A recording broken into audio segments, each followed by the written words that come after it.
അപ്പോൾ ഇന്നൊരു സ്പെഷ്യൽ കറിയാണ് കേട്ടോ. ഉണക്കമീൻ കറി. ഉണക്കമീൻ സ്പെഷ്യലായിട്ട് വെക്കുന്ന അച്ഛൻ്റെ സ്പെഷ്യൽ കറിയാണ്.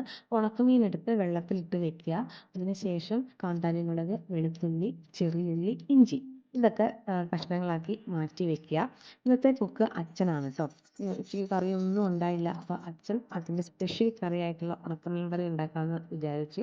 അപ്പോൾ അച്ഛൻ ഇടയ്ക്കിടയ്ക്ക് ഈ കറി ഉണ്ടാക്കാറുണ്ട്. ഇത് മാത്രമല്ല അച്ഛൻ എല്ലാം കുക്ക് ചെയ്യും കേട്ടോ. അപ്പം നമുക്ക് എങ്ങനെ ഉണ്ടാക്കണമെന്ന് നോക്കാം. ആദ്യം ചീനച്ചട്ടി വെച്ച് വെളിച്ചെണ്ണ ഒഴിച്ച് വെളിച്ചെണ്ണ ചൂടാകുമ്പം കുറച്ച് കടുകും വളരെ കുറച്ച് ഉലുവയും ചേർത്ത് അതൊന്ന് പൊട്ടിക്കുക. അത് പൊട്ടി വരുമ്പോൾ കറിവേപ്പില ഇടുക. ആ കറിവേപ്പിലയും കൂടി ആയി കഴിയുമ്പോഴേക്കും നമുക്ക് വെളുത്തുള്ളിയും ചുവന്നുള്ളിയും ഇഞ്ചി കാന്താരി മുളകും കൂടി ഇട്ട് നല്ലപോലെ മൂപ്പിച്ചിട്ടെടുക്കാം. അച്ഛൻ എപ്പോഴും അടുക്കളയിൽ അച്ഛൻ ഒരുപാട് വെളിച്ചെണ്ണ വേണം കറി വയ്ക്കാൻ വേണ്ടിയിട്ട്. അമ്മ എപ്പോഴും വഴക്കാണ് അതിന്.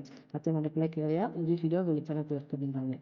ഇത് മൂത്ത് വന്ന സമയത്ത് നമുക്ക് കുറച്ച് വാളംപുളി എടുത്ത് വെള്ളത്തിലിടാം. വാളംപുളിക്ക് പകരം കുടംപുളി യൂസ് ചെയ്യുന്നവരുണ്ട് കേട്ടോ.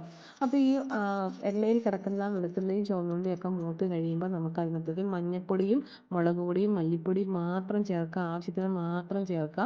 അതിൻ്റെ പച്ചമണം മാറിക്കഴിയുമ്പോൾ നമ്മൾ ഈ വെള്ളത്തിലിട്ട് വെച്ചിരിക്കുന്ന ഉണക്ക മീനും അതുപോലെ തന്നെ വാളംപുളിയും കൂടി പിഴിഞ്ഞ് ഒഴിക്കുക.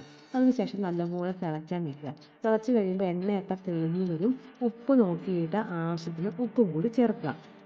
ഇത്രയേ ഉള്ളൂ. ഒരു 5 മിനിറ്റ് വളരെ സിമ്പിളായിട്ട് പെട്ടെന്ന് ഉണ്ടാക്കാൻ പറ്റും.